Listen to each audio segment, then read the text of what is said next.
رسول الله. السلام عليك يا ابن أمير المؤمنين وابن سيد الوسيين. السلام عليك يا ابن فاطمة سيدة النساء العالمين. السلام عليك يا ثار الله وابن الثار والبتر الموتور. السلام عليك وعلى الأرواح التي حلت بفنائك.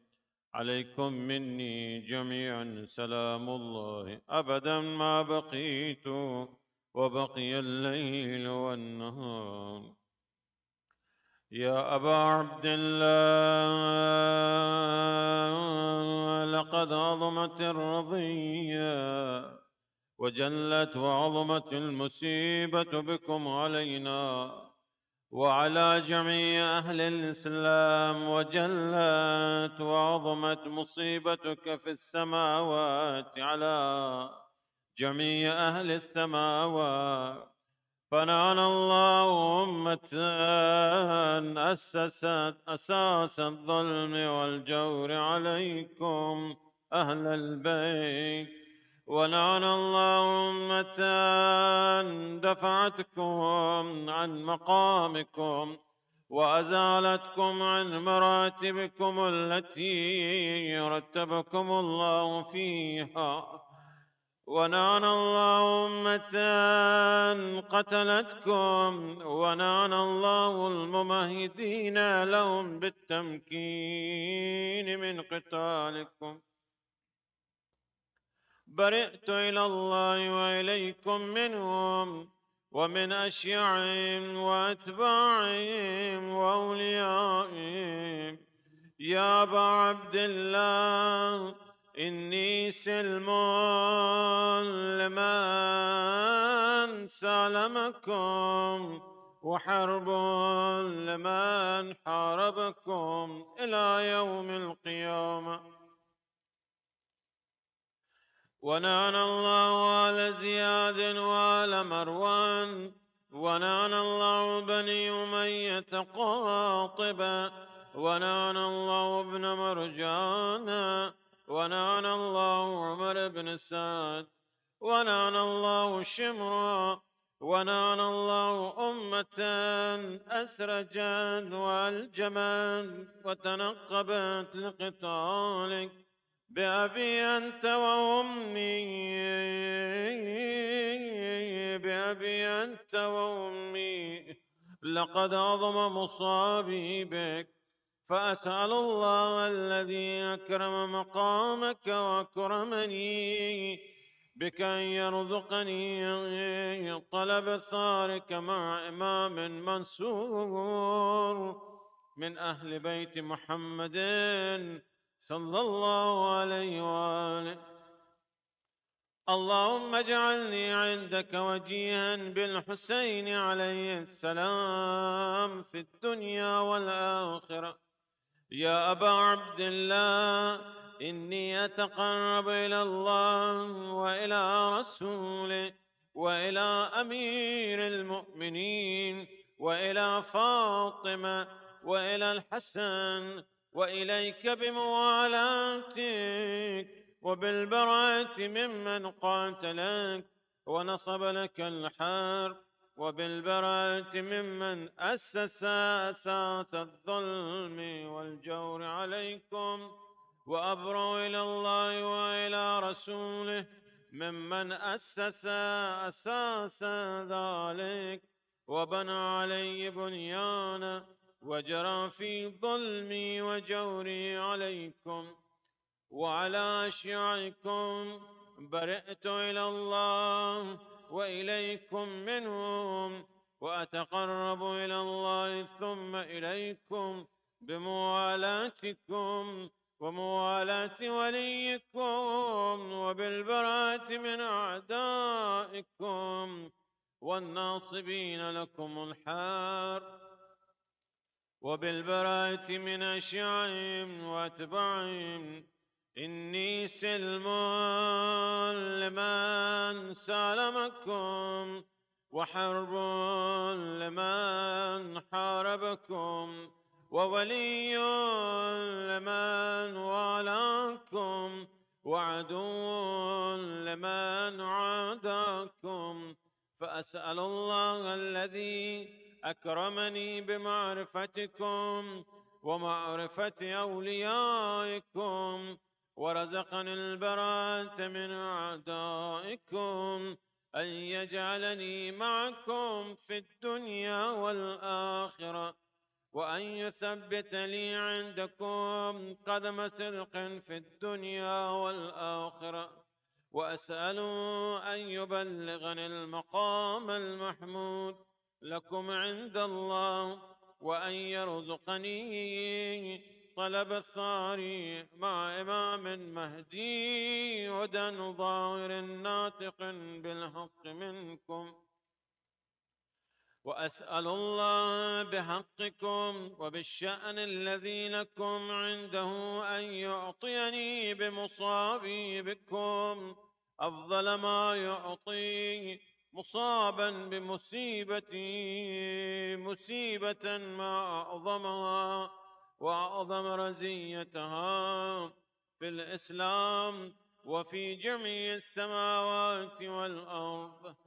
اللهم اجعلني في مقامي هذا ممن تنال منك صلوات ورحمة ومغفرة. اللهم اجعل محياي محيا محمد وآل محمد ومماتي ممات محمد وآل محمد. اللهم عاشوراء يوم تبركت به بنو أمية وابن آكلة الأكباد اللعين ابن اللعين على لسانك ولسان نبيك صلى الله عليه وآله في كل موطن وموقف وقف في نبيك صلى الله عليه وآله. اللهم لعن أبا سفيان ومعاوية ويزيد بن معاوية عليهم منك اللعنة أبد الآبدين. وعاشوراء يوم فرحت به آل زياد وآل مروان بقتلهم الحسين صلوات الله عليه. اللهم فضاعف عليهم اللعن منك والعذاب الأليم. اللهم إني أتقرب إليك في هذا اليوم وفي موقفي هذا وأيام حياتي بالبراءة منهم واللعنة عليهم وبالموالاة لنبيك وعلى نبيك صلى الله عليه وآله. اللهم لعن أول ظالم ظلم حق محمد وآل محمد وآخر تعب له على ذلك. اللهم لعن العصابة التي جادت الحسين وشايعت وبايعت وتابعت على قتله.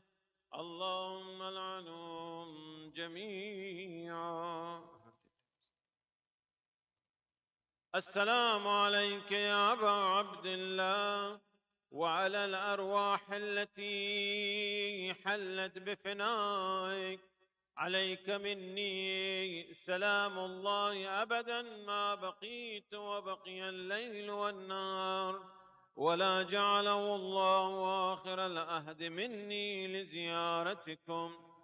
السلام على الحسين وعلى علي بن الحسين وعلى أولاد الحسين وعلى أصحاب الحسين. اللهم خص أنت أول ظالم باللعن مني وابدأ بي أولا ثم العن الثاني والثالث والرابع. اللهم لعن يزيد خامسا ولعن عبيد الله بن زياد وابن مرجان وعمر بن سعد وشمرا وآل أبي سفيان وآل زياد وآل مروان إلى يوم القيامة. اللهم لك الحمد حمد الشاكرين لك على مصابهم. الحمد لله على عظيم رزيتي. اللهم ارزقني شفاعة الحسين يوم الورود، وثبت لي قدم صدق عندك مع الحسين وأصحاب الحسين الذين بذلوا مواجههم دون الحسين عليهم السلام. صلى الله على محمد وآل محمد.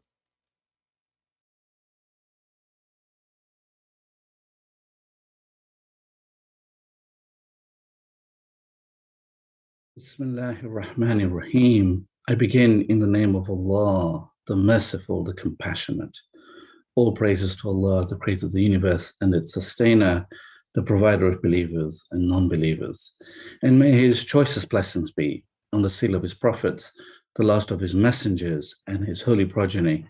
And in particular, during this holy month of Muharram, may His incessant blessings ever continue upon that illustrious grandson of the Holy Prophet, Abu Abdullah al-Hussein, salawatullahi alayhi. Allahumma salli ala Muhammad wa ala Muhammad wa ajil farajahum. Alhamdulillah, by the grace of Allah subhanahu wa ta'ala, we have the opportunity once again to revisit the practical teachings from the journey of Imam Hussein alayhi salam, to consider his speeches, his letters, the historical events and anecdotes that characterized the psychological and practical lessons we can glean from the journey of Imam Hussein alayhi salam, such that we can try and apply them to the challenges of our own lives as we seek to rebuild our lives, our families, our communities after this global pandemic. What lessons does the history of Karbala have for us today? And how can we be better as human beings, as Muslims, and achieve our potential? These are all questions that can be assisted by looking at the teachings of Imam Hussein alayhi salam. Alhamdulillah, in our preceding discussion, we looked at the powerful speech the Imam alayhi salam gave to the army of Hur at Bayda, and the multiple teachings about the role of an imam, as well as the mission that he had set out for himself, which of course is reflected in his last will and testament that he left to his stepbrother Muhammad ibn Hanafiya, that we considered in our fourth discussion. And just as in his will, he talked about his core mission about preserving the teachings of his beloved grandfather. And we see repeatedly how he explained in the letter to the people of Basra, to the people in Mecca, Medina, how his mission was all about preserving the teachings by bringing about an awakening, islah fi ummati jaddi, this transformation, reformation of the community of his grandfather, which had fallen into, as he put it, heresy because of the trickery of the Umayyads. Today, inshallah, we move into the final phase of the speeches, and we start looking at the powerful, amazing, eloquent, beautiful speeches he gave on the day of Ashura, on the battlefield of Karbala. For his speeches there took on a whole new dimension. And there are many people, it is set up to 17 people, who actually crossed the battlefield and left the great big army of Yazid, led by Umar ibn Sa'd, the accursed, and joined this small group of companions of Imam Hussein alayhi salam, certain that they were going to die, but confident that they were dying for the right cause. So these speeches actually were so powerful as to inspire some pure-hearted people to actually awaken. And these speeches can serve to awaken us as well in our own spiritual journeys, in considering the challenges we face in our lives today and the choices we have between acting in a way that is convenient or acting in a way that is in accordance with our highest values, the principles that inspire us, particularly as Azadars of Imam Hussein alayhi salam. The first part of the speech I'd like to look at really contains an ultimatum to the people. And the confidence with which he delivers the speech is a real lesson for us. Imagine the context. Here was the Imam alayhi salam with his family, his ladies, his children, and his few core companions. It is narrated to be about 70 people roughly, facing an army of tens of thousands, up to 30,000 according to some teachings. Now, ostensibly, one would think that this was a situation where the person delivering a speech here would be in a position of relative weakness. But the Imam alayhi salam actually transforms that into him being in the position of strength and them being in the position of weakness psychologically from a spiritual point of view. And that teaches us that when we are on the back foot, when we perhaps might feel that we are in a weak position compared to the people around us, he teaches that when we root ourselves in that infinite ocean of tawakkul, of trust in Allah subhanahu wa ta'ala, we can tap into a strength that is far greater than any opposition on earth could possibly be. And that confidence is one of the first things that I'd like to point out in this section of the speeches that he gave on the day of Ashura. He begins, "O people." And by the way, in the various speeches that we will look at today, there are many Quranic references. And in the interest of time, I will not go through the Arabic of all of them, but I will, inshallah, provide the Quranic reference so that any interested people can go and check them out. And I would strongly advise that you do, but we don't have the time to look at the Arabic of all of them. So I'll be as brief as I possibly can, just to convey the breadth of the teachings. He begins saying, "O people, listen to my speech." Now that's quite powerful, because all too often when people hear a speech, they tune out. And he's telling them, no, listen, what I'm about to say is going to be really important for you. And do not make haste until I've given you a piece of advice concerning your duty towards me. Now, haste is a really important warning, not just to the people on the day of Ashura, not to rush to a quick conclusion, but also to us today. How many times do we rush to a conclusion when we are faced with a choice, when we have two sides of an argument being presented to us? How quick are we to jump to a conclusion? Sometimes even without all the information to hand. So he's warning, he's saying, do not make haste until I have given you a piece of advice concerning your duty towards me. Now, psychologically, this is quite important, because what he's saying is that he's not coming to ask for their help. He's actually coming to remind them of their duty. So it puts them psychologically in a much stronger position. It elevates him above these tens of thousands of mercenaries. And he says, if you accept my explanation and verify my truthfulness and deal with me with justice, so these three conditions, then what happens? Then he says, if you do these three things, you will attain prosperity, and there would remain no way for you to fight me. And that's quite important, because he's establishing the logical premise of the battle, such that if you do engage with me, you're acting from a position that is illogical. Because, as he goes on to point out, his truthfulness is easy to verify. His explanation is logically very strong, so it's easy to accept.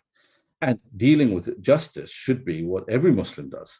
So his point that if you do that, not only will you attain prosperity, but there will remain no way for you to fight me, proves that those who did actually were in violation of these three core principles that he set up at the outset.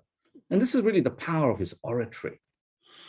And if you reject my explanation, deny my reason, notice this focus on logic and reason, deny my reason and do not make a fair judgment.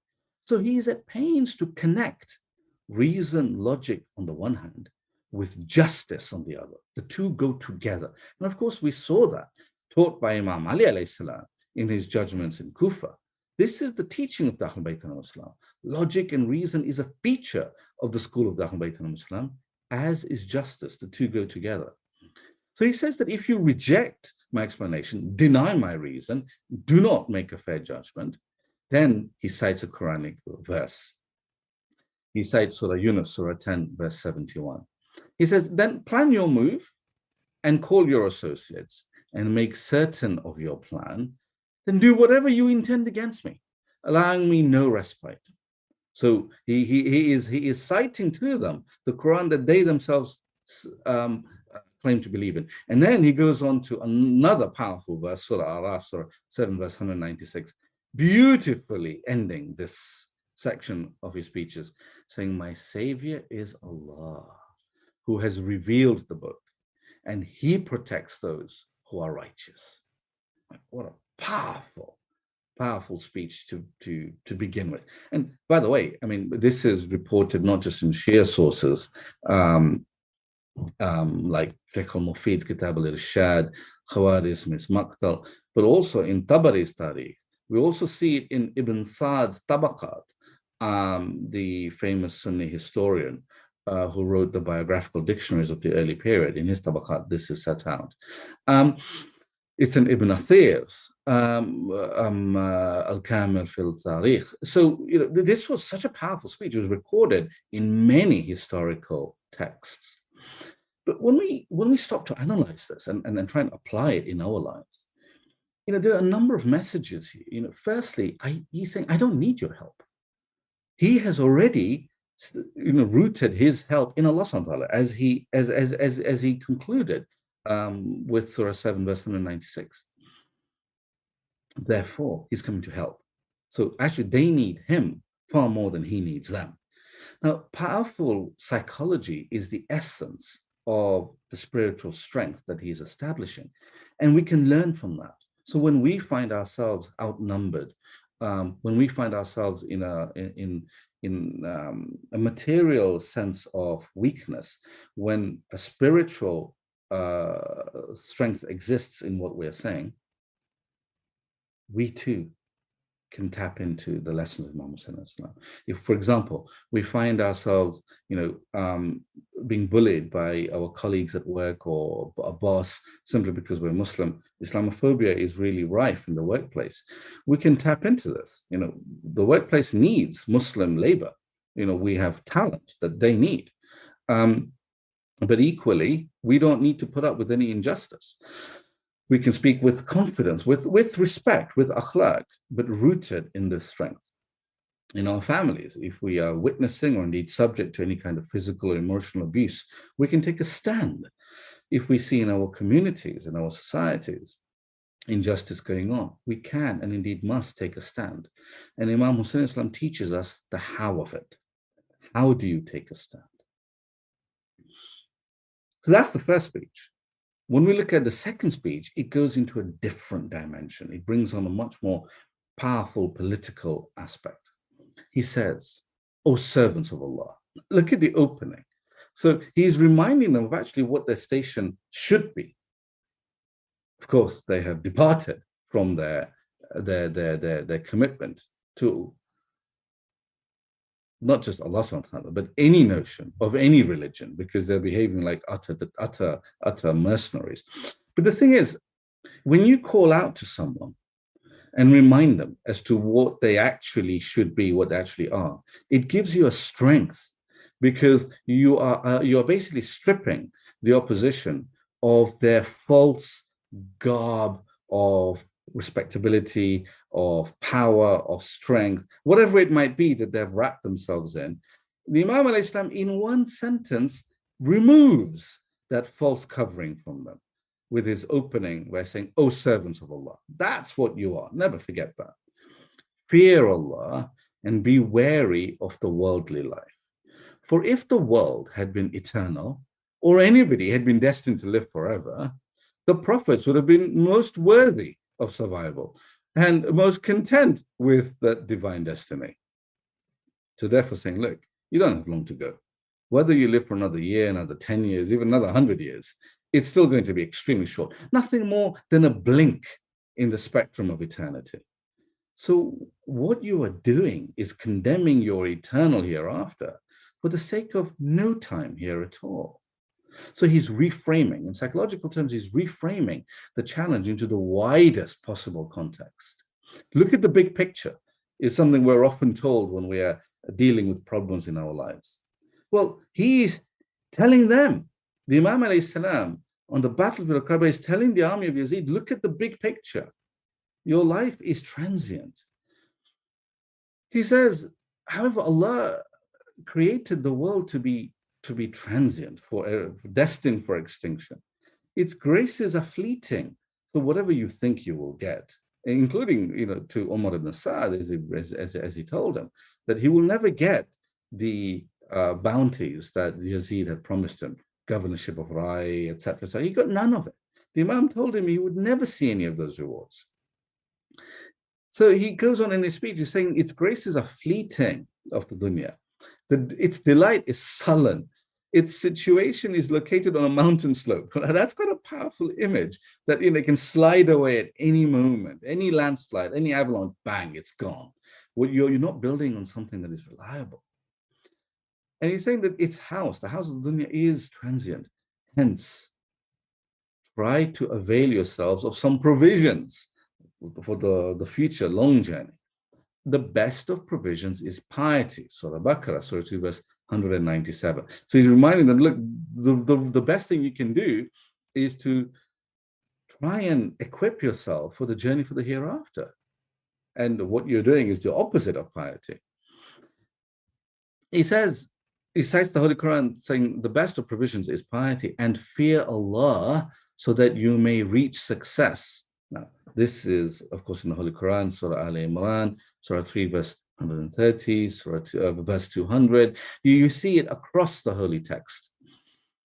Notice the way in each of the two sections of his speeches that we've looked at, he begins by calling out to the people, and he ends with placing his confidence in Allah subhanahu wa ta'ala and concluding with a verse of the Quran. Now, when we speak to people who we are trying to get through to, we're speaking to Muslims. It's helpful for us to have sufficient knowledge of the Quran to be able to cite appropriate verses. So it's an invitation for us to learn the Quran well enough to be able to apply it in our lives. And if we're speaking to non-Muslims, we can also root ourselves in the strength of Quranic teachings, but manifest the rahmah of the Quran. Notice, even when Imam Hussein alayhi salam is admonishing these people, he still does it with this tremendous compassion out of caring for their future, for their hereafter. This is the role of an imam. So even his chastisement is rahmah. And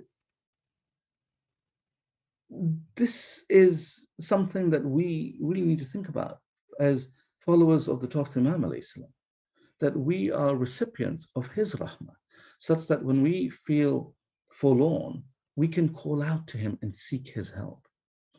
Let's move on. The Imam alayhi salam, continued with lots of speeches during the day. In another section, he says, O people, Allah the Exalted created the world and made it an abode of devastation that changes its inhabitants from one state to another. If you just look at our own bodies, we go from strength in youth to then age and frailty in old age. It says, hence the deceived person is one who has been fooled by the world, and the evildoer is one who has been deceived. Therefore, be wary not to be deceived by the world, for it shatters the hope of anybody who has tended to it. Like a gardener tends to the flowers and plants in the garden. It says anyone who has tended to the dunya is going to be disappointed, and makes hopeless anybody who has had hope in it. So we mustn't be too attached to the world.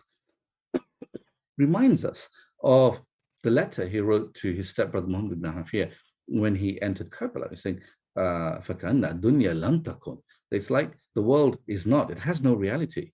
وَالْآخِرَةَ لَمْ تَزُلْ. And the hereafter has no beginning, no end, it's eternal.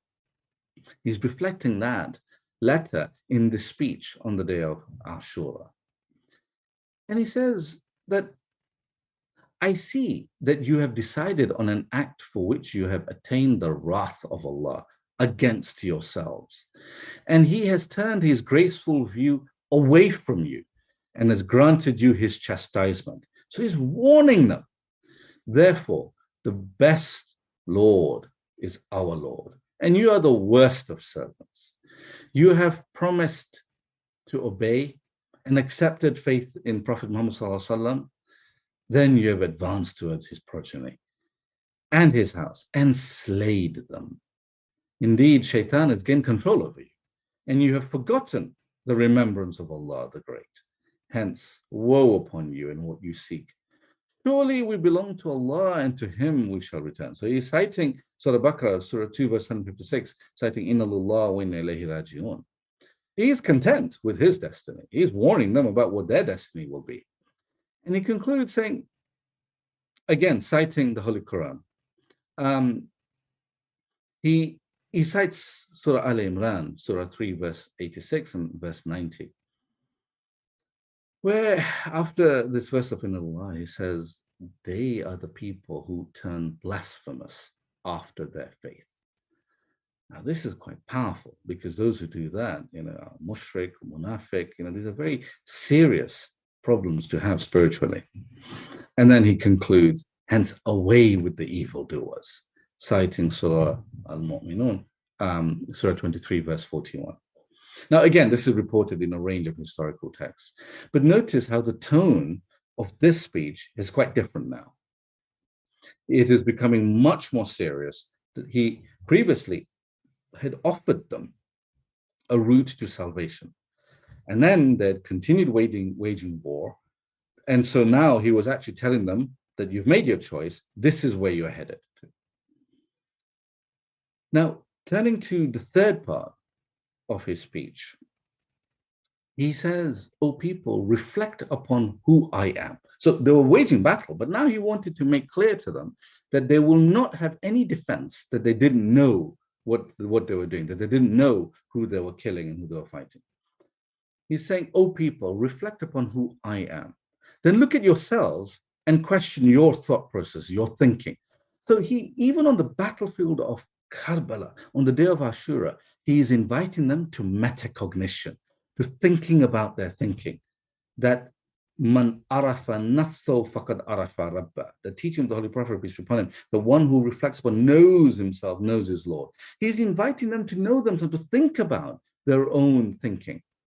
He says, "Do you think it is lawful for you to kill me and violate my sanctity? Am I not the son of your prophet's daughter, the son of the trustee of the prophet and his cousin," referring to Imam Ali alayhi salam, "the first believer in Allah and the first to embrace what his prophet has brought from his Lord? Isn't Hamza, the prince of martyrs, my father's cousin?" Of course, Hazrat Hamza was the first to be given the title Sayyid al-Shahdat, who was martyred with a spear in the Battle of Uhud near Medina in 3 AH, which is around 625 AD. So he's setting out his lineage. Isn't Ja'far, who flies with wings in heaven, my uncle? Now, this is Ja'far al-Tayyar, given the title to the one who flies, because in the Battle of Mu'tah in 8 AH, 630 AD, both his arms were severed when he was martyred. And so he's setting out his lineage. And the Imam Islam continues saying, hasn't the statement of the Prophet of Allah regarding me and my brother reached you? Talking about these two are princes of the youths of paradise. Sayyid al-Shabab al Jannah. If you accept what I have stated is the truth, and they couldn't deny it, this was well established, and it is indeed the truth, for by Allah, I have never told any lie, since I realize that Allah hates whoever tells a lie and shall defeat the liar. If you do not believe me, then there are indeed among you some people whom, if you had asked, they could inform you of this. Ask Jabir bin Abdullah Ansari, ask Abbas Sa'id al-Khidri, Sahal bin Sa'ad al-Sa'idi, Zayd bin Arqam, Anas bin Malik. They will report for you. For they heard this statement about me and my brother from Rasulullah sallallahu alaihi wasallam. Is this not sufficient to prevent you from shedding my blood? What a powerful What a powerful question. Now, of course, the battlefield, was beginning to fall silent. People were stunned by this. He says, and if you are still in doubt regarding this statement of mine, do you doubt that I am the son of your prophet's daughter? By Allah, between east and west, there is no son of the daughter of a prophet except me. Woe upon you. Do you want me in revenge for someone I have killed? For some property I have damaged? For a wound I have inflicted? So he was pointing out to them that there is no good reason for them to come to war with him. Battlefield was silent. They had no answer. He says, O Shabath bin Rabi', O Hajjar bin Abjar, O Qais bin Ash'ath, O Zayd bin Hadith, did you not write to me? The fruits have ripened. The region is fruitful, and you will arrive to an army ready for you. So he was pointing out their hypocrisy. Well, Qais bin Ash'ath responded, saying, why don't you pledge allegiance to your cousin Yazid and relieve yourself? In that case, you will be treated as you wish. Imam Hussain responds to him in the same way as he responded to others who had said that. He's saying, no, by Allah, I shall never give them an inferior hand, basically making a compromise when it comes to spiritual truth, and shall not evade them in the way slaves do. O servants of Allah, I have taken refuge in my Lord, in your Lord, against your stoning me to that. So it's citing Surah Dukhan, Surah 44, verse 20. And he carries on Quranically, saying, I seek refuge in the sanctum of my Lord and your Lord from every insolent impostor who does not believe in the day of reckoning. And this is one verse from Surah 40, verse 27, Surah Al-Ghafir, that is worth reflecting upon. And we conclude our discussions on this. But once again, he cites back the history of Musa alayhi salam in Musa's stand against Fir'aun.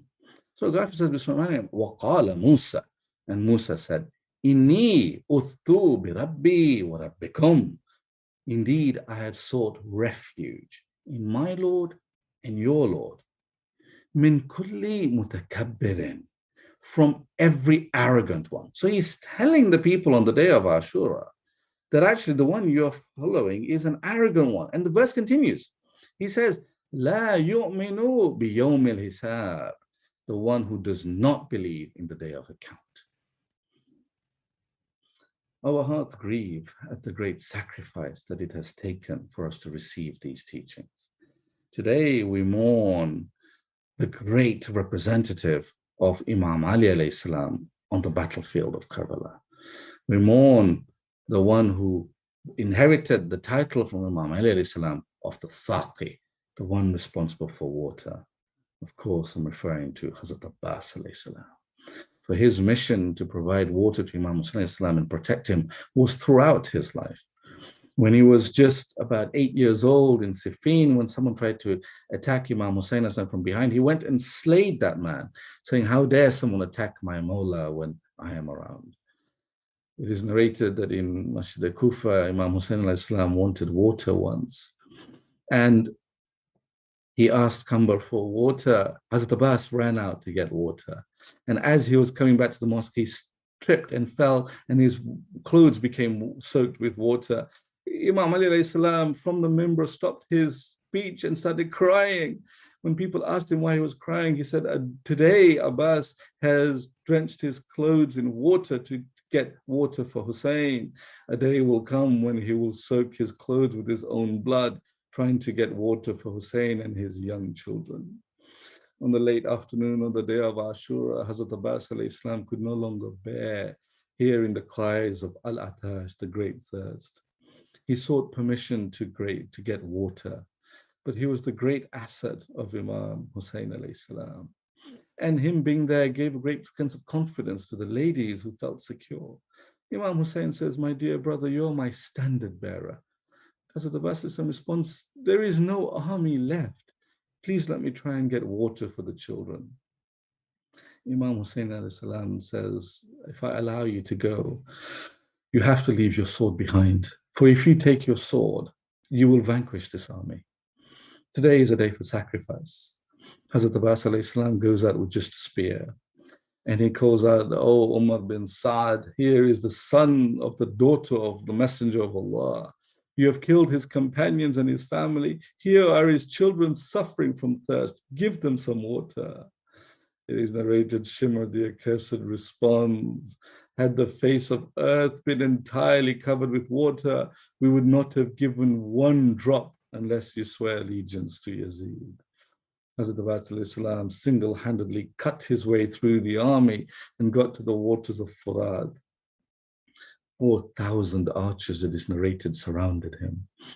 As he filled the water skins, as his hand went into the water, he never gave himself a single drop of that, even though he himself was thirsty for 3 days of thirst. Such was his loyalty to the family.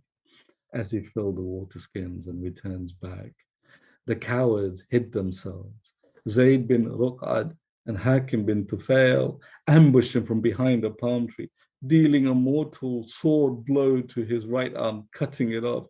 Hazrat Abbas responds, saying, "By Allah, if you cut off my right hand, I shall not cease defending my religion. An Imam true to his conviction do I defend, and a son of the trustworthy Prophet whom Allah did send." He carries on. He was only concerned about getting water to the children. Hakim bin Tufail was still hiding behind another palm tree, and he jumps out and strikes the Hazrat Abbas with his left arm, amputating that too. Hazrat Abbas tries to protect the water skin. Arrows fall upon him like rain, but Hurmala fires an arrow, piercing the water bag, spilling the water, breaking Hazrat Abbas's heart and draining his hope of getting water to Sakina. An arrow pierces his chest. A man comes and strikes him with a mace on his head, such that he falls to the ground. As he falls, he calls out, "My final salams to Ya Aba Abdullah." His mother, Al-Baneen, later in Medina asks, when my Abbas fell from his horse without his arms, how did he break his fall? Imam Hussein Islam reaches him, sees him covered with wounds and arrows. Hazrat Abbas says, "I have 2 wasiyah for you. My first is that you leave me by the waterside, for you have carried bodies all day. I do not want you to have to carry my body too. Leave me here by the waterside." Imam Hussein weeps. He says, "What else can I do for you?" Hazrat Abbas says, "There is blood in my eye. Please, can you remove the blood so that I may have one final ziyarah of yours?"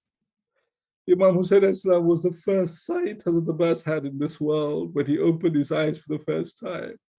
As Imam Hussein wipes the blood from his eye, Hazrat Abbas opens his eye and sees his beloved master for the last time. With that, he returns back to his Lord. Imam Hussein shrieks across the battlefield, "Al-an in kasara zahri." Now my back has been broken. As he returns back to the camp with the flag of Hazrat Abbas, with the flag of the army, Bibi Sakina, seeing the flag, says, "Oh, has my Uncle Abbas come?" But she was seeing only the alam and no alamdar, no flag bearer. As she realizes what happened, she says, "Oh, Uncle, what have they done to you?" Bibi Zainab salam cries out, "Oh, brother Abbas, how great is our loss after you." Allah rahmatullahi ala zalimeen. وَسَيَعْلَمُ الَّذِينَ ظَلَمُوا أَيَّ مُنْقَلَبٍ يَنْقَلِبُونَ إِنَّ اللَّهَ وَإِنَّا إِلَيْهِ رَاجِعُونَ. Let us pray to Allah subhanahu wa ta'ala that He forgives us and our parents and teachers and ancestors, keeps them close to the Ahlul Bayt alayhi salam, and keeps us and the generations to come faithful to Hussein alayhi salam and the Imam of our time. Surah Al-Mubarak Al-Fatiha.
سبحان الله والحمد لله ولا إله إلا الله والله أكبر ولله الحمد. الله أكبر الله أكبر الله أكبر الله أكبر. أشهد أن لا إله إلا الله.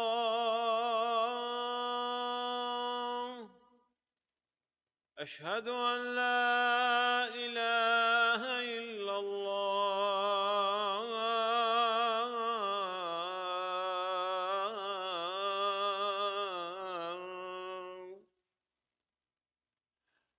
أشهد أن محمدا رسول الله.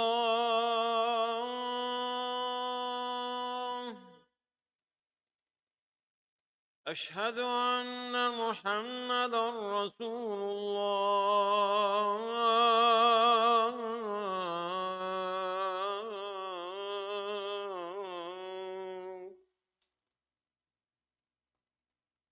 أشهد أن عليا ولي الله.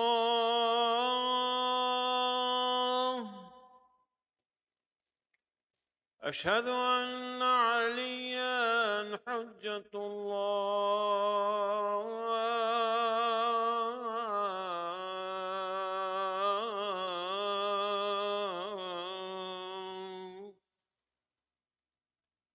حي على الصلاة. حي على الصلاة.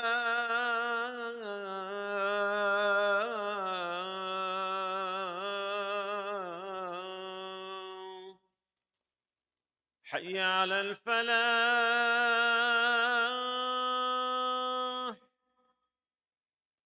حي على الفلاح.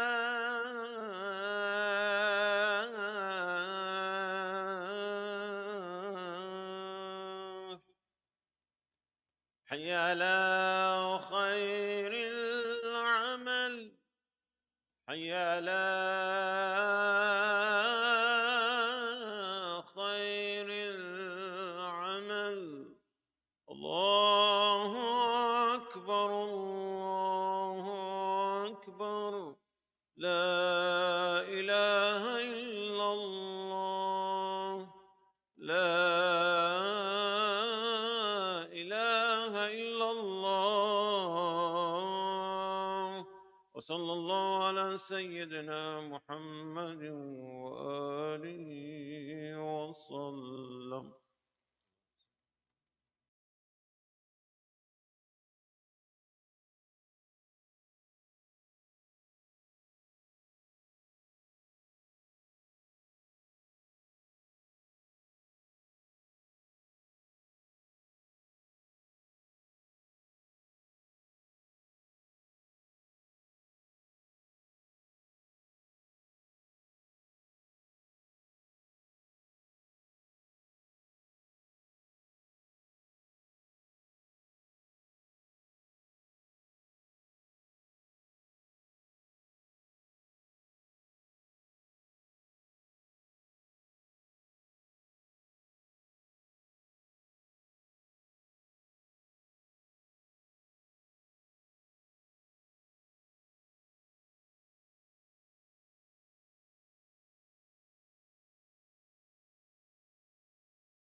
بر محمد و آل محمد بلند صلوات اللہ.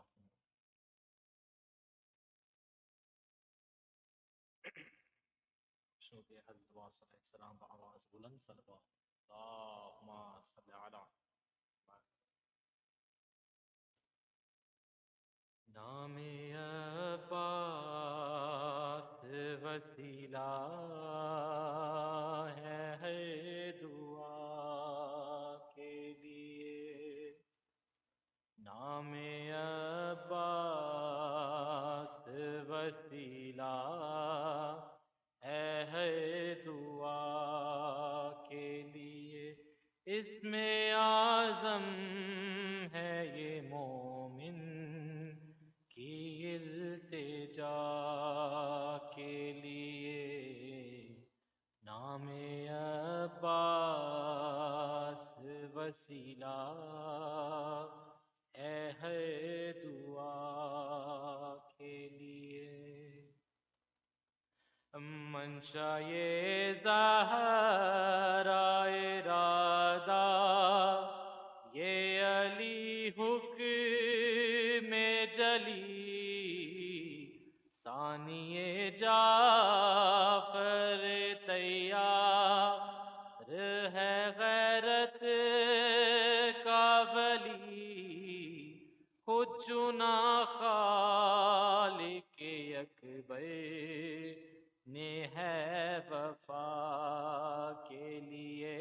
خود چنا خالق اکبر نے ہے وفا کے لیے. نام عباس وسیلہ ہے دعا کے لیے. کوئی مانے یا نہ مانے ہے یہ ایمان میرا.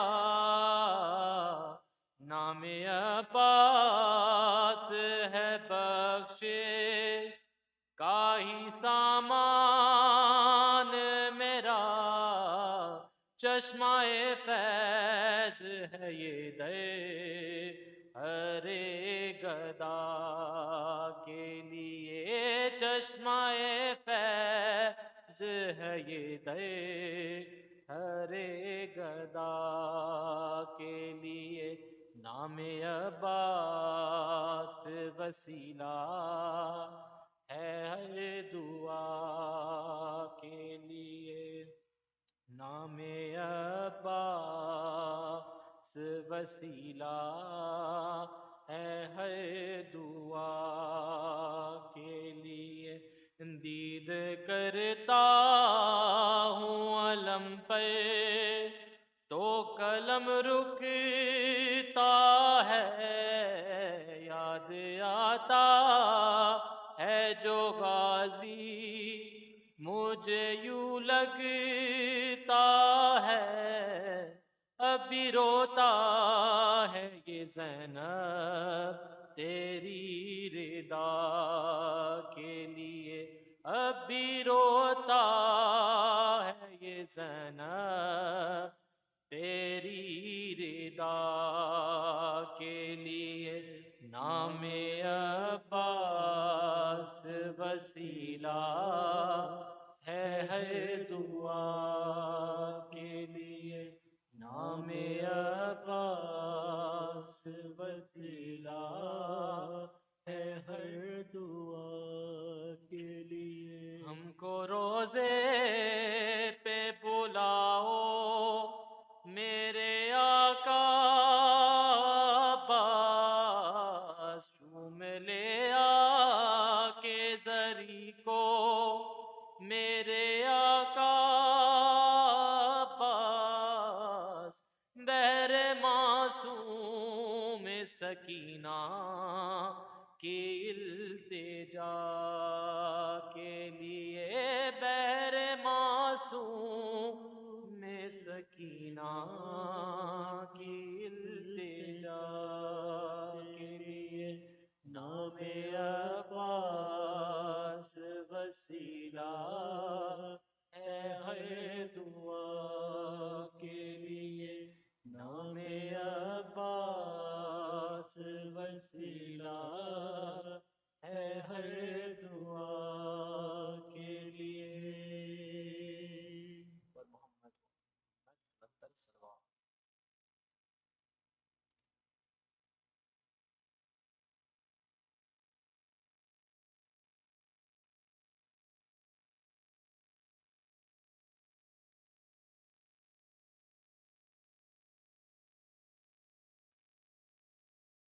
صلوات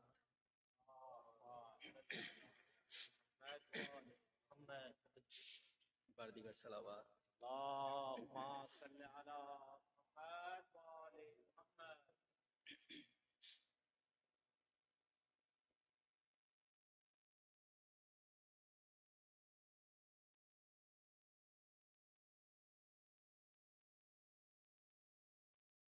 کاش عباس نہ مارے جاتے، کاش عباس نہ مارے جاتے، کاش عباس نہ مارے جاتے، کاش عباس نہ مارے جاتے، دونوں بازو وہ شہنشاہ وفا کے تھامے، لاش عباس پہ شبیر بکا کرتے تھے، ارے دونوں بازو وہ شہنشاہ وفا کے تھامے، لاش عباس پہ شبیر بکا کرتے تھے، ارے بھائی تم بات ہمارے جاتے، کاش عباس نہ مارے جاتے، ہے کاش عباس نہ مارے جاتے، کاش عباس نہ مارے جاتے، ہاں گردن شاہ پہ یورل میں نہ خنجر چلتا، یوں نہ خورشید امامت سر مقتل ڈھلتا، گردن شاہ پہ یورل میں نہ خنجر چلتا، یوں نہ خورشید امامت سر مقتل ڈھلتا، یوں نہ سر نیزوں پہ سارے جاتے، کاش عباس نہ مارے جاتے، ہے کاش عباس نہ مارے جاتے، کاش عباس نہ مارے، ہوتے عباس دلاور تو نہ خیمے جلتے، شام غربت نہ سکینہ کے تماچے لگتے، ہوتے عباس دلاور تو نہ خیمے جلتے، شام غربت نہ سکینہ کے تماچے لگتے، ارے گوشوارے نہ اتارے جاتے، کاش عباس نہ مارے جاتے، ہے کاش عباس نہ مارے جاتے، کاش عباس نہ مارے جاتے، ہو کے پابند رسل سید سجاد چلے، بہن کو دیکھ کے روتے ہوئے یہ کہنے لگے، ارے سب وطن ساتھ ہمارے جاتے ہیں، کاش عباس نہ مرے جاتے، مل کے پڑھے کاش عباس نہ مرے جاتے، کاش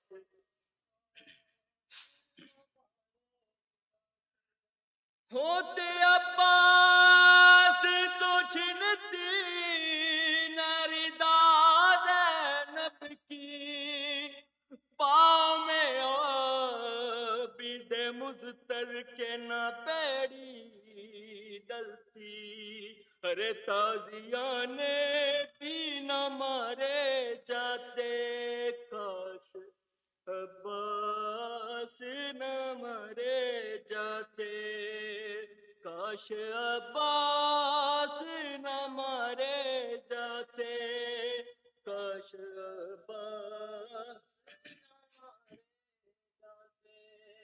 کبھی چہرہ کبھی بازو کبھی سینہ پیٹا، قید خانے سے وطن آئی تو زینب نے کہا، دن یوں غم میں ہمارے جاتے، کاش عباس نہ مرے جاتے، کاش عباس نہ مرے جاتے، کاش آج بھی آتی ہے یہ قبر سکینہ سے صدا، اے چچا لاتی نہ زندان میں یوں ہم کو قضا، ارے آج بھی آتی ہے یہ قبر سکینہ سے صدا، اے چچا لاتی نہ زندان میں یوں ہم کو قضا، ساتھ گر ہم بھی تمہارے جاتے ہیں، کاش عباس نہ مارے جاتے، کاش عباس نہ مارے جاتے، کاش عباس نہ مارے جاتے۔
نعرہ صلوہ اللہم صلی علی محمد وآل المؤمنین. Please recite Surah Fatiha for Marhuma Nazneen Fida Hussain al-Arakia, who sadly passed away and was buried today in Tanzania. Marhuma Fatima Jamal bint Sayyid Muhammad Ilyas Zaidi, Marhum Akbar Ali Jamal and family, Marhum Sayyid Asad Raza, Marhum Shakir Virji, Marhum Panjwani, father of Abbas Panjwani, Marhum Murtaza Ahmad Laka, Marhum Hassan Ali Padani, Marhuma Leila Roshan Ali Padani, Marhum Fatma Bai Hasham, Marhum Shirtaz Ramji, Marhum Zegam Danji, and all of the Marhum in Surah Al-Fatih.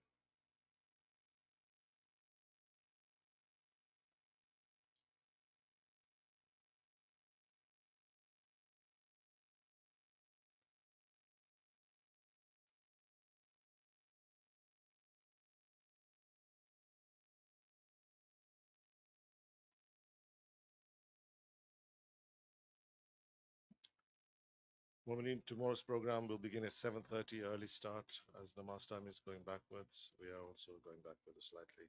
7:30 p.m. will start. The Ziyarat Ashura, that so Dua Tawassul English lecture Salah at approximately 8:32 p.m., followed by announcements, Marcia, and approximately Maulana will be on member at about 9 p.m. And part of the Maulana's topic today will include tomorrow. I think it's today. Yeah, I really got that wrong. Part of Maulana's topic today will include the punishment of doing wrong to family and mu'mineen, because as you know, in this community, there's a lot of Zoom going on. It is prevalent today, so Maulana will address that issue forcefully. So let us welcome Maulana Mukhtar Abbas with the treasured salwa, Nare Salwa. على محمد وآل محمد. أعوذ بالله من الشيطان الرجيم. بسم الله الرحمن الرحيم. الحمد لله رب العالمين، وصلى الله على سيد الأنبياء والمرسلين، سيدنا ونبينا وحبيب قلوبنا وطبيب نفوسنا وشفيع ذنوبنا أبي القاسم محمد. اللهم صل على محمد وآل محمد وعلى آله الطيبين الطاهرين المعصومين المظلومين المنتجبين المكرمين الذين أذهب الله عنهم الرجس وطهرهم تطهيرا. اللهم صل على محمد وآل محمد، لا سيما إمام المنتظر والحجة الثاني عشر. اللهم عجل فرجا وسهل مخرجا. السلام على الحسين وعلى علي بن الحسين وعلى أولاد الحسين وعلى أصحاب الحسين، واللعنة الدائمة الباقية على أعدائهم ومنكري فضائلهم ومصائبهم وغاصبي حقوقهم والمنحرفين عنهم والشاكين فيهم أجمعين. أما بعد، فقد قال الله الحكيم في كتابه الكريم. بسم الله الرحمن الرحيم. يا أيها الذين آمنوا اتقوا الله وكونوا مع الصادقين. صدق الله العلي العظيم. صلوات بر محمد وآل محمد. اللهم صل على محمد وآل محمد. آج کی رات مخصوص ہے باب الحوائج حضرت ابو الفضل عباس علیہ الصلاۃ والسلام سے. انہی کی مصیبت کا بیان ہوتا ہے، انہی کے بارے میں بیان کیا جاتا ہے. بہت سے مومنین اور مومنات نے دعا کی جو ہے وہ ریکویسٹ کی ہے، خصوصاً مومنہ فریدہ فاضل ڈاٹر آف فخریہ بھائی لال جی بہت بیمار ہے، اور دوسرے مومن و مومنات جو ہیں وہ بہت ہی بیمار ہیں. جتنے بھی مومن و مومنات بیمار ہیں ان کی شفا کے لیے، اور خصوصاً جو مومن و مومنات پریشان حال ہیں ان کی پریشانیاں دور ہونے کے لیے سب مل جل کے صلوات پڑھیں محمد آل محمد پر. اللہم صلی علی محمد و آل محمد. باب الحوائج حضرت ابو الفضل عباس علیہ الصلاۃ والسلام کے واسطے سے اللہ کی بارگاہ میں دعا ہے کہ اللہ تمام مریضوں کو شفائے کاملہ اور عاجلہ عطا فرمائے، تمام پریشان حال مومنین اور مومنات کی پریشانیاں دور فرمائے، اور تمام شیعان حیدر کرار مولا حسین علیہ الصلاۃ والسلام کے جو عزادار ہیں ان کی حفاظت فرمائے. خصوصاً جو مومن و مومنات پریشان حال ہیں، جیسے کہ یمن میں ہیں، حال میں افغانستان میں ہیں، بحرین میں ہیں، سعودی میں ہیں، سیریا میں ہیں، جہاں جہاں مومن و مومنات ہیں، پروردگارہ سب کی عزت آبرو جان مال کی حفاظت فرما. مل جل کے صلوات پڑھے محمد آل محمد پر. اللہم صلی علی محمد و آل محمد.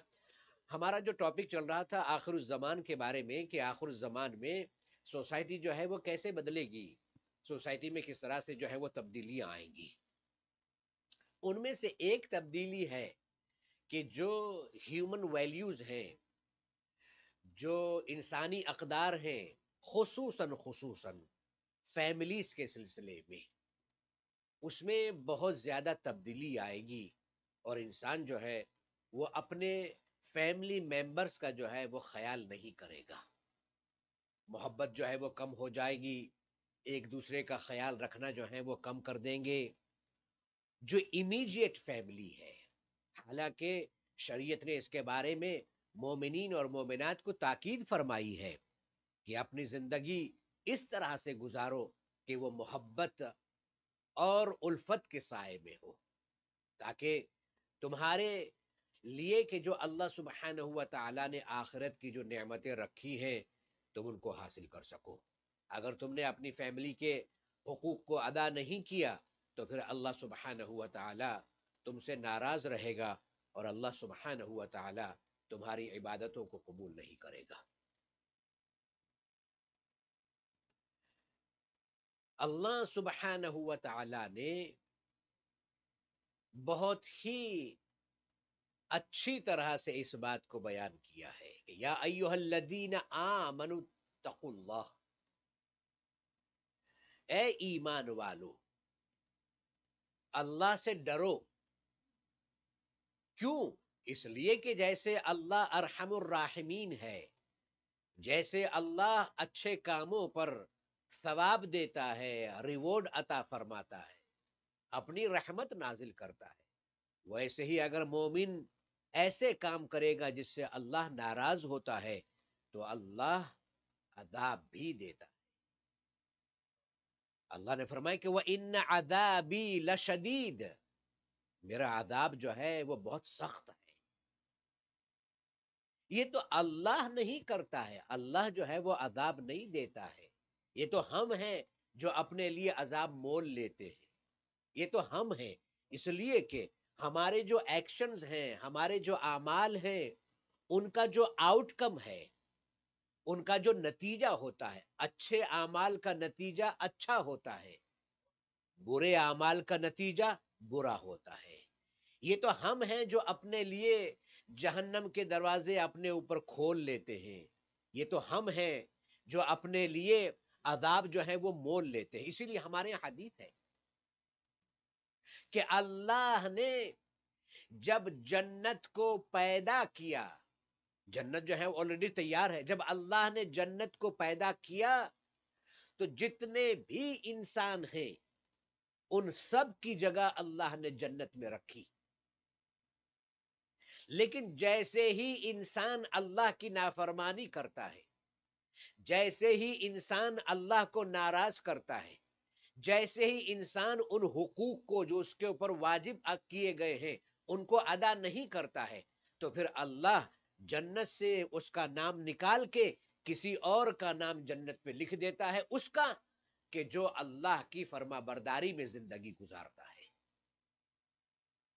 آج جو میں خاص طور پر یہ کہنا چاہتا ہوں کہ نبی صلی اللہ علیہ وآلہ وسلم نے ارشاد فرمایا ہے خیرکم خیرکم لأہلکم، تم میں سب سے اچھا وہی ہے جو اپنی فیملی کے ساتھ میں اچھا ہے۔ دیکھیے زمانہ کیا ہو گیا ہے، ہم دوسروں کے ساتھ میں تو اچھے ہوتے ہیں لیکن اپنی فیملی کے ساتھ میں ہم اچھے نہیں ہوتے ہیں، دوسروں کی ہم مدد کرتے ہیں لیکن اپنی فیملی کی ہم مدد نہیں کرتے ہیں، دوسروں کے ساتھ میں ہم ہنس کے بولتے ہیں، اپنی فیملی کے ساتھ میں ہم ہنس کے نہیں بولتے ہیں، اور جب ہم گھر میں آتے ہیں تو ہم اس طرح سے آتے ہیں جیسے کہ ملک الموت آیا ہے۔ گھر میں داخل ہوئے ایسے ہوتے ہیں، بچے اپنی جگہ پر گھبرائے ہوئے ہیں، وائف جو ہے وہ اپنی جگہ پر گھبرائی ہوئی ہے کہ بس یہ آ گئے۔ نہیں، اللہ اس انسان کو پسند ہی نہیں کرتا ہے، اس کے لیے اللہ نے سخت عذاب رکھا ہے کہ جو اپنی فیملی کے ساتھ میں ہاش بنتا ہے۔ دیکھیے ہم انسان ہیں، غصہ ہوتے ہیں، یہ بات نہیں کہ غصہ نہیں آتا ہے، غصہ نہیں آتا ہے تو پھر اس کا مطلب ہے کچھ رانگ ہے، لیکن غصے کو جس طرح سے اللہ نے فطرت میں غصہ رکھا ہے، ویسے ہی اللہ نے غصے کو کنٹرول کرنے کے لیے طاقت بھی رکھی ہے۔ ہم میں جو ہے انسان اپنے سے باہر ہو جائے اور اس طرح سے فیملی کے ساتھ میں بیہیو کرے جس طرح سے ایک ظالم جو ہے وہ بیہیو کرتا ہے۔ مثلا جیسے میں ایگزامپل دے دوں، چھوٹی چھوٹی باتوں پر اپنی فیملی کو ناراض کرنا، چھوٹی چھوٹی باتوں پر اپنی فیملی کے اوپر غصہ کرنا، چھوٹی چھوٹی باتوں پر اپنی فیملی پر ہاتھ اٹھانا، وہ انسان خدا کے غضب کا حقدار بنتا ہے جو اپنی وائف کو مارتا ہے۔ اسلام میں اجازت نہیں ہے اس کی، اسلام میں بالکل اجازت نہیں ہے۔ دیکھیے، اللہ نے قرآن میں سب سے زیادہ جس چیز کا تذکرہ کیا ہے وہ اس کی اپنی رحمت ہے۔ 114 سورے ہیں قرآن میں، اور 114 مرتبہ جو ہے وہ بسم اللہ ہے۔ ایک سورے کے بگننگ میں نہیں ہے، لیکن ایک سورہ ایسا بھی ہے جس کے درمیان میں بسم اللہ ہے، یعنی 114 سورے ہیں اور 114 مرتبہ بسم اللہ الرحمن الرحیم ہے۔ یہ خدا کو کیا ضرورت تھی کہ 114 مرتبہ جو ہے وہ بسم اللہ رکھی اس نے قرآن میں، اور ہر سورے کا جو ہے وہ جز رکھا ہے سوائے ایک سورے کے، اس کا پارٹ ہے وہ۔ کیا ہم کو میسج کیا ملتا ہے؟ اللہ جو رحمان اور رحیم ہے، اس نے اپنی رحمانیت کا اور رحیمیت کا اس طرح سے ذکر کیا۔ یہ تو صرف یہ بسم اللہ والی آیت ہے، ورنہ ویسے تو قرآن میں بہت سی آیتیں ہیں جس میں اللہ نے اپنی رحمت کا تذکرہ کیا ہے۔ علماء نے اس کے بارے میں بہت اچھی بات لکھی ہے کہ خدا اپنی رحمانیت کا، اپنی رحیمیت کا، اپنے مہربان ہونے کا ذکر کر کے یہ ہمیں بتانا چاہتا ہے کہ صرف یہ مت کہو کہ خدا رحمان و رحیم ہے، بلکہ جس طرح سے خدا رحمان و رحیم ہے تمہاری زندگی میں بھی مہربانی کا برتاؤ ہونا چاہیے۔ تم بھی خدا کی جو صفات ہے اس سے حاصل کرو اپنی زندگی میں۔ تخلقوا باخلاق اللہ، اللہ کا جو اخلاق ہے، اللہ کے جو کردار ہے اس کو اپنی زندگی میں اپناؤ۔ اللہ رحمت کا برتاؤ کرتا ہے، اللہ مہربانی کا برتاؤ کرتا ہے اپنے بندوں کے ساتھ میں، ویسے ہی تم اپنی فیملی کے ساتھ میں خصوصاً اپنی فیملی کے ساتھ میں مہربانی کا برتاؤ کرو۔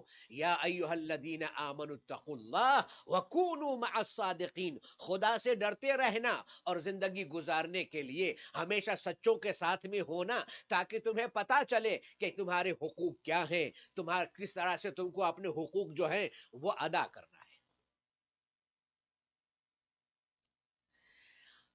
جنت اپنی جگہ پر ہے، لیکن جو ہم اعمال کرتے ہیں اس کا پنشمنٹ جو ہے وہ اپنی جگہ پر ہے۔ یہ میں کئی مرتبہ کہہ چکا ہوں کہ یہ ممکن ہے کہ ہم نے خدا کے حق کو ادا نہ کیا ہو، خدا ہمیں معاف کر دے گا، اس لیے کہ خدا جو ہے وہ ارحم الراحمین ہے، مہربان ہے، ماں سے زیادہ مہربان ہے، 70 مائیں جو ہیں ان سے بھی زیادہ مہربان ہے۔ تو اگر ہم نے خدا کے حقوق جو ہے وہ ادا نہیں کیے ہیں تو یہ پاسبلٹی ہے کہ خدا ہمیں معاف کر دے۔ ہم نے اگر ائمہ کے حقوق جو ہیں، نبی صلی اللہ علیہ وآلہ وسلم کے حقوق جو ہیں وہ ہم نے ادا نہیں کیے ہیں تو یہ ممکن ہے کہ نبی جو ہیں وہ ہمیں معاف کر دیں، امام جو ہیں وہ ہمیں معاف کر دیں۔ لیکن اگر ہم نے لوگوں کے حقوق ادا نہیں کیے ہیں، اور خاص طور پر فیملی کی میں بات کر رہا ہوں، ہسبینڈ جو ہے وہ وائف کے حقوق جو ہے وہ ادا نہیں کرتا ہے تو خدا جو ہے یہ اسے معاف نہیں کرے گا، اسے معاف نہیں کرے گا۔ نبی صلی اللہ علیہ وآلہ وسلم، اللہم صلی علی محمد وآل محمد، آپ معراج پر تشریف لے گئے، اللہ نے آپ کو یہ عزت بخشی، یہ کسی کو نہیں بخشی، کسی نبی کو یہ عزت نہیں بخشی جو اللہ نے اپنے نبی کو جو ہے یہ مرتبہ عطا فرمایا۔ جبرائیل آئے، آپ کو جو ہے وہ نور کی سواری پر لے گئے، ساری چیزیں دکھائی، جہاں جبرائیل نہیں پہنچے وہاں پر ہمارے نبی پہنچے۔ ایک جگہ تو ایسی بھی تھی کہ جبرائیل کہنے لگے کہ یا رسول اللہ آگے جائیے. کہا رے تم اب تک میرے ساتھ میں تھے, اب کیوں نہیں؟ کہا یہ وہ جگہ ہے جہاں پر کوئی نہیں گیا ہے, اگر میں آگے بڑھوں گا تو میرے بالوں پر جل جائیں گے. دیکھیے اللہ نے کتنا اپنے نبی کو مرتبہ عطا فرمایا, اور اس کے بعد میں اللہ نے نبی کو وہ جگہ دکھائی جہاں پر اچھے لوگ جانے والے ہیں, اس کا نام ہے جنت. نبی نے جب جنت کو دیکھا تو ایک عجب منظر دیکھا. کیا دیکھا؟ کہ فرشتے ہیں جو سونے اور چاندی کے اینٹ سے, اس کے برک سے جو ہے وہ محل بنا رہے ہیں, اس میں ہیرے جواہرات یہ ساری چیزیں اس میں, اور ایک خوبصورت محل بن رہا ہے. لیکن نبی نے ایک بات نوٹس کی کہ وہ رک جاتے ہیں بناتے بناتے اور اس کے بعد میں چھوڑ دیتے ہیں. تو آپ نے کہا کہ یہ کیا بات ہے؟ جنت میں تو اس طرح سے نہیں ہوتا ہے, جنت میں تو بس کام ہو رہا ہے, بس ہو رہا ہے, مکمل ہو گیا. یہ محل بناتے ہیں فرشتے سونے اور چاندی کے اینٹوں سے, اور اس کے اندر ڈائمنڈ بھی ہیں اور جواہرات بھی ہیں, اور کبھی کام کرتے کبھی کام چھوڑ دیتے. جبرائیل سے پوچھا کہ جبرائیل یہ بتاؤ کہ یہ کیا ہے؟ کہا اللہ کے نبی چلیے آگے چلتے انہیں سے پوچھتے. دیکھیے ایسا نہیں کہ نبی کو معلوم نہیں ہے, نبی نے پوچھا اس لیے ہے تاکہ ہم کو معلوم ہو, ہم سمجھیں کہ کیا مطلب کیا ہے یہ سب. تو آپ نے پوچھا کہ تم یہ محل بنا رہے ہو جنت میں, اور میں نے دیکھا ہے جب سے میں یہاں پر ہوں کہ تم جو ہے وہ بناتے بناتے رک جاتے ہو اور پھر کچھ اور کرنے لگتے ہو, اللہ کی عبادت کرنے لگتے ہو. یہ کیا ہے؟ کام کر رہا ہے تو ایک ساتھ ختم کر دو. کہا اللہ کے نبی لیکن آپ کو معلوم ہے یہ جو جنت میں ہم محل بنا رہے ہیں, اس کا ساز و سامان جو ہے, اس کا مٹیریل جو ہے وہ یہاں پر نہیں ہوتا ہے. کہاں اس کا مٹیریل؟ کہا اس کا مٹیریل جو ہے وہ دنیا سے آتا ہے, اس کا مٹیریل جو ہے وہ دنیا سے آتا ہے. تو آپ نے کہا کیا مطلب ہے؟ کہا جب اللہ کے اچھے بندے کوئی اچھا کام کرتے ہیں تو خدا اس اچھے کام کو تبدیل کرتا ہے سونے کی اینٹ میں یا ڈائمنڈ میں یا چاندی میں یا کسی اور اچھی دھات میں, اور وہ یہاں پر چیز پہنچ جاتی ہے, اور ہم جو ہے, اور وہ جب رک جاتے ہیں کچھ نہیں کرتے ہیں یا نافرمانی کرتے ہیں تو پھر ہم بنانا چھوڑ دیتے ہیں. آپ نے غور کیا جنت میں جو محل بھی بنتا ہے وہ ہماری وجہ سے بنتا ہے, ہم بناتے ہیں اس کو اپنے اعمال کے ذریعے سے. یعنی میرے کہنے کا مطلب یہ ہے کہ اگر ہم اچھا کام کرتے ہیں تو پھر اچھا محل جو ہے وہ جنت میں بنتا ہے, اور اگر ہم برا کام کریں گے تو وہی جو ہے وہ برا کام جہنم میں آگ کو بھڑکاتا ہے. اللہ نے قرآن مجید میں کہا ہے یا ایھا الذین آمنو, اے ایمان والو, قو انفسکم و اہلیکم, اے ایمان والو اپنے کو بھی جہنم سے بچاؤ اور اپنی فیملی کو بھی جہنم سے بچاؤ.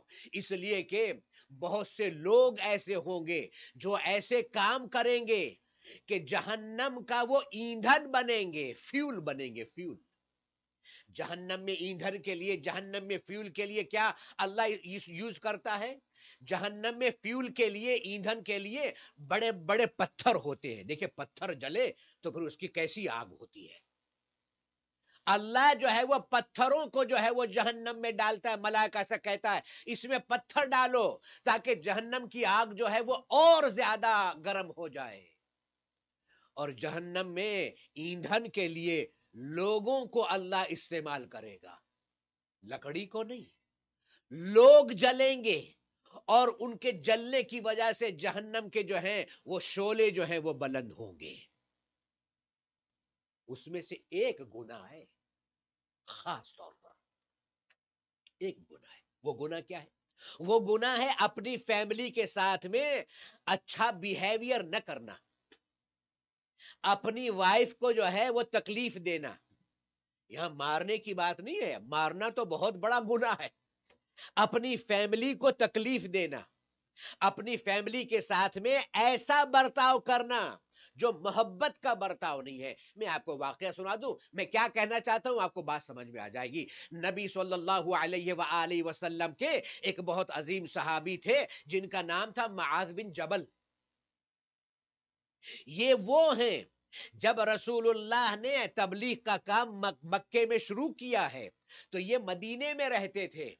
پہلے لوگوں میں ایمان لانے والے جنہوں نے رسول اللہ کے ہاتھ پر مدینے سے آ کر مکے میں ملاقات کی, ایمان لائے, رسول اللہ کے ہاتھ پر بیعت کی, اور اس بیعت میں یہ کہا کہ ہم آپ کا ساتھ دیں گے, آپ مدینہ تشریف لائیے. دیکھیے کتنا بڑا مرتبہ ہے. وہ لوگ کہ جو مدینے سے مکے آئے اور آنے کے بعد میں رسول اللہ پر ایمان لائے, اور صرف ایمان ہی نہیں لائے بلکہ بیعت کرنے کے بعد میں کہا کہ ہم آپ کا ساتھ دیں گے. ان لوگوں میں معاذ بن جبل بھی تھے. یہ مدینے میں اپنے قبیلے کے سردار تھے, بہت بڑے سردار تھے, اور رسول اللہ کے خاص صحابی تھے. یہ دیکھیے صحابی ہونا کوئی وہ بات نہیں ہے کہ معمولی بات نہیں. بہت صحابی کا مطلب یہ ہے, کیا مطلب ہے, وہ جو رسول اللہ سے محبت کرتا ہو اور رسول اللہ اس سے محبت کرتے ہو. وہ صحابی کہ جو رسول اللہ سے بھی محبت کرتا ہو اور آل رسول سے بھی محبت کرتا ہو. یہ تو خاص بات ہے, آل رسول تو خاص ہے. اور رسول اللہ کے جانے کے بعد میں اگر وہ صحابی زندہ تھا تو پھر جس طرح سے وہ رسول کے ساتھ میں وفادار تھا ویسے ہی آل رسول کے ساتھ میں بھی وفادار ہو. اس کا مرتبہ بہت بلند ہے. معاذ بن جبل کسی جنگ میں رسول اللہ کے ساتھ میں گئے تھے رسول اللہ کی مدد کے لیے, اور اس جنگ میں جو ہے وہ زخمی لگے, ان کو تیر زخمی ہوئے, ان کو تیر لگا. ایک کتاب, ایک ہسٹری کے مطابق جو ہے کہ معاذ بن جبل جس جنگ کے اندر زخمی ہوئے, ان کو تیر لگا, وہ جنگ جو تھی وہ جنگ خندق تھی. جس جنگ میں بھی ہو, دیکھیں اللہ کے رسول کی مدد کے لیے جانا یہ کتنا بڑا ثواب ہے, کتنا بڑا ریوارڈ ہے, یہ کتنا بڑا شرف ہے کہ رسول اللہ کی مدد کے لیے وہ کفار سے جنگ کے لیے گئے. اس میں وہ زخمی ہوئے, ان کو تیر لگا. مدینہ ان کو لایا گیا, کچھ دن رہے, اور اس کے بعد میں ان کا جو ہے وہ انتقال ہو گیا. اب ظاہر سی بات ہے وہ شہید ہیں, زخمی جو ہے وہ جنگ میں ہوئے ہیں, تیر ان کو لگا ہے, اور اس کے بعد میں اسی زخم میں جو ہے وہ دنیا سے چلے گئے. ان کی جو ہے وہ شہادت ہو گئی. اور رسول اللہ کو معلوم ہوا, آپ نے فرمایا کہ غسل و کفن کا جو ہے وہ اہتمام کیا جائے. غسل و کفن کا اہتمام ہوا, اور خود رسول اللہ جو ہیں انہوں نے نماز پڑھائی. آپ جنازے میں خود شریک تھے. ہسٹورین نے لکھا ہے کہ رسول اللہ جنازے میں تو شریک تھے, لیکن رسول اللہ کی جو عبا تھی جو اوپر آپ اوڑھتے تھے وہ ذرا سا زمین پر لگنے لگی تھی, ٹچ ہونے لگی تھی گراؤنڈ سے, اور رسول اللہ نے اس میں بہت بڑی نماز پڑھائی. معاذ کی نماز جنازہ, بڑی نماز جنازہ پڑھائی. اور اس طرح سے عربوں کے اندر یہ تھا کہ اگر کوئی جنازے میں شریک ہو اور اس طرح سے عبا اوڑھتا ہو تو اس کا مطلب ہے کہ وہ بہت غم میں ہے, اس کو مرنے والے کا جو ہے بہت صدمہ ہے. رسول اللہ کو اتنا صدمہ تھا معاذ بن جبل کا شہید ہونے کا. آپ نے نماز پڑھائی اور اس طرح سے جو ہے وہ اپنی چادر جو ہے وہ اوڑھے ہوئے تھے. لوگوں نے پوچھا اللہ کے نبی آپ نے اس طرح سے اپنی جو ہے وہ عبا اوڑھی ہے, اس کا کیا؟ آپ نے فرمایا تمہیں معلوم نہیں ہے معاذ کے جنازے میں فرشتے اتنے آئے تھے کہ چلنے کی جگہ نہیں تھی. معاذ کے فیونرل میں, ان کے جنازے میں, ان کی تشییع میں اتنے فرشتے آئے تھے کہ پیر رکھنے کی جگہ نہیں تھی. اسی لیے میری ردا جو تھی وہ کھسک جاتی تھی, اسی وجہ سے. معاذ کو جنت البقیع میں جو ہے وہ دفن کیا گیا, مدینے میں وہ دفن ہوئے. ابھی وہ دفن ہوئے ہی ہیں کہ ان کی ماں جو ہے وہ روتی ہوئی آئیں.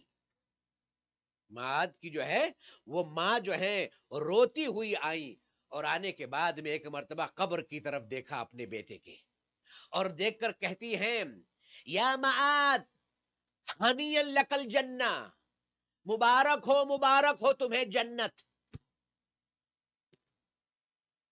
کیا مرتبہ ہے,